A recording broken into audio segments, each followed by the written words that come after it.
Este libro en concreto está prologado por una doctora, Sí. se llama Nuria Val Jiménez, Sí. y ella escribe en el prólogo, y cito, además lo enlazo quizás ligeramente con lo que tú estás mencionando: este libro también puede resultar muy útil para la clínica, ya que explica cómo esta herramienta, habla lógicamente de la hipnosis, puede amplificar la efectividad de otras terapias al tener la capacidad de influir en el cambio de la experiencia subjetiva frente a los problemas. La hipnosis moviliza recursos internos, ya sean conscientes o no, de forma que aumentan las posibilidades de adaptación y o aceptación del conflicto de una forma más creativa, activa y saludable para el paciente. Y esto lo quiero enlazar un poquito con sobre todo el título de este libro, que son protocolos de hipnosis y PNL. Y me gustaría también, de nuevo, acercarme al segundo punto de este libro, y ahora te cedo la palabra para que continúes, leyéndoos solo el primer párrafo. Se titula así, se titula ¿Por qué? ¿Por qué unos protocolos de hipnosis y PNL? Y empieza: este trabajo sobre protocolos de hipnosis y PNL se elabora con un conjunto de teorías o supuestos teóricos respecto del estado que muchos llaman trance hipnótico. Contemplando en este caso y en el orden de ideas que sustenta ante el libro, se trata de un estado alterado de la conciencia, concepto derivado del latín transire, transitar, pasar de un estado o lugar. Siempre que se hace hipnosis en un marco terapéutico, se produce el trance por la propia naturaleza del proceso.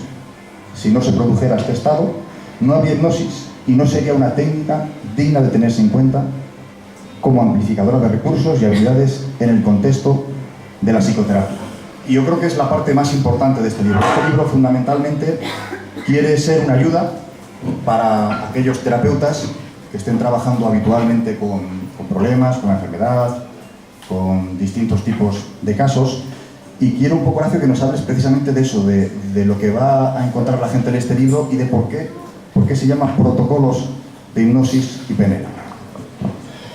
Bueno, para terminar lo que estaba diciendo antes, el uso del verbo, la palabra, para dar una explicación de por qué se actúa la hipnosis. Ya he dicho que una de las áreas donde funciona mucho es sobre el sistema inmune, trabajando sobre el sistema límbico, que tiene que ver con las emociones, etc.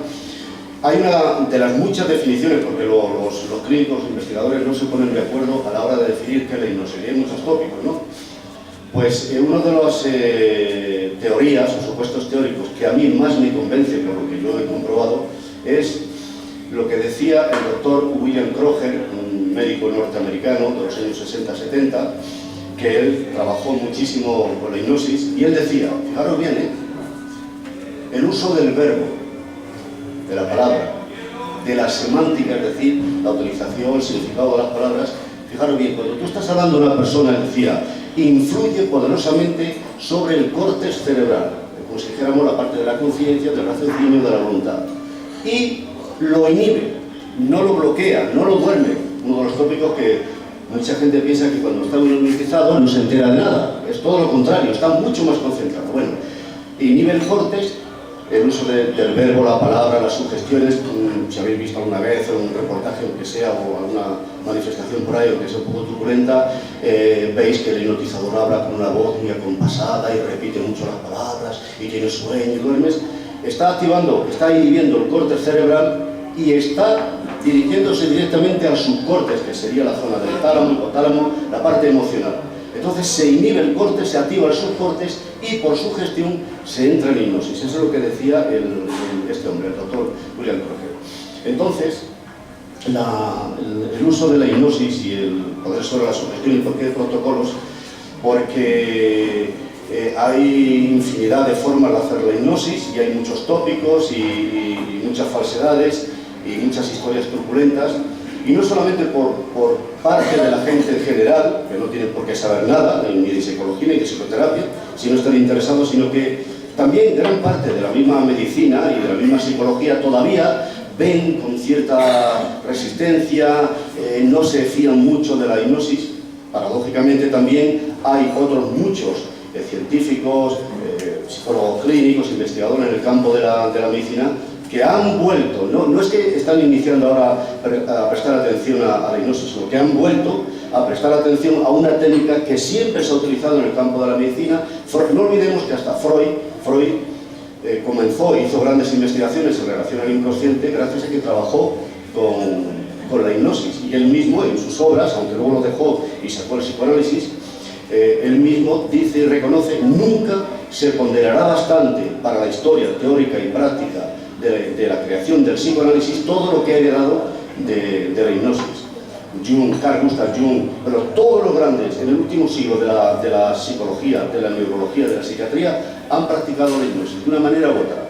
Y si yo os hablo de, no sé, cualquier personaje, Belén Esteban lo conocéis todos, ¿verdad? Sí, ¿verdad? Si os hablo, me imagino, os veo cara oculta a todos, no es por hacer la pelota. ¿Sabéis quién fue don Santiago Ramón y Cajal? Nuestro premio Nobel de Medicina. Pues nuestro premio Nobel de Medicina trabajaba con la hipnosis, y a su mujer, cuando iba a dar a luz, la hipnotizaba. Todos los grandes, estudiarlo, verlo, mirarlo, de la psicología, psiquiatría, etcétera, etcétera, en el último siglo, todos han practicado directo o indirectamente la hipnosis, por este poder y tal. Bueno, como hay tanta historia, a mí me ha parecido que en reunir en un libro que tiene casi 400 páginas, ¿no? Sí. Madre mía. Unos protocolos, unos pasos, un método, porque alguien llega y digo, ¿y qué hago? ¿Por dónde empiezo? Tanto si es una persona que se inicia en la hipnosis con fines terapéuticos, como si es un profesional, un médico, un psiquiatra. La doctora Núñez Val, pues ha hecho curso conmigo en Madrid. Ella se formó también en Inglaterra durante 5 años haciendo hipnosis clínica, erisoniana también. Luego se formó conmigo y me ha prologado el libro. Y entonces, vamos a ver qué protocolo, qué pasos seguir cuando llega un paciente, cómo atenderlo, qué hacer. Duérmete ya, tu problema desapareció. No, eso son tonterías del cine, ¿no? Había que estructurarlo bien. Entonces, este libro, 400 páginas, es el compendio, os voy a decir sinceramente, de 40 años de estudio, de investigación, de exploración, de aciertos, de errores, etcétera, etcétera, particulares míos, de mi investigación, en distintas áreas de la psicología, desde el yoga, la meditación zen, el gnosticismo, psicología transpersonal. Estudié 2 años el psicoanálisis freudiano en el Centro San Luis, con el padre jesuita Jesús Arroyo, un fenómeno. Yo creía que era la reencarnación de Freud reencarnada, el tipo. Bueno, psicología transpersonal, etcétera, etcétera. Y estos 40 años, incluso en México, pero yo tengo un montón de cosas más, 40 años de estudiar, de investigar en el campo de las distintas áreas de la psicología humanista, todo, pues es el resultado, la síntesis me ha permitido que surja dentro de mí una idea, puesto que no he visto nunca nada por ahí en internet, en ningún sitio, un libro así de protocolo, sobre todo que sea práctico, pues me pareció buena idea escribirlo.